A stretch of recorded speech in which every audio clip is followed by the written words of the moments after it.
আলহামদুলিল্লাহ, সমস্ত প্রশংসা তার যিনি স্বপ্রশংসিত। সুবহানাল্লাহ, তিনি স্বপ্রশংসিত। কেউ তার যদি শুকরিয়া আদায় করে কি হয়? আল্লাহ তাআলা সূরা লোকমানের ভিতরে বলতেছেন, ইন্নামা ইয়াশকুর ফাইন্না ইয়াশকুর লিনাফসি। বান্দা যখন আল্লাহর প্রশংসা করে, শুকুর করে, আল্লাহ রাব্বুল আলামিন ওই শুকরিয়ার কারণে তার নিয়ামতকে বাড়ায় দেন। লা ইন শাকারতুম লা আযীদান্নাকুম ওয়া লা ইন কাফারতুম ইল্লা আযাবি লাশাদীদ। যারা আল্লাহর শুকরিয়া গুজর করে, আল্লাহ তাআলা তাদের নিয়ামতটাকে যাতে করে বেশি করে শুকরিয়া আদায় করতে পারে, এই জন্য নিয়ামত বৃদ্ধি করেন।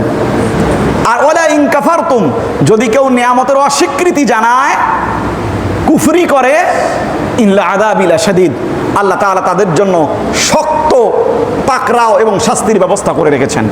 এজন্য সর্ব অবস্থায় বান্দা প্রশংসা করবে কার? সর্ব অবস্থায় প্রশংসা হবে আল্লাহর। আল্লাহ সুবহানাহু ওয়া তাআলা আমাদেরকে তার শুকুরগুজার, তার প্রশংসাকারী বান্দাদের অন্তর্ভুক্ত করে নিন। সবাই বলি আল্লাহুম্মা আমিন।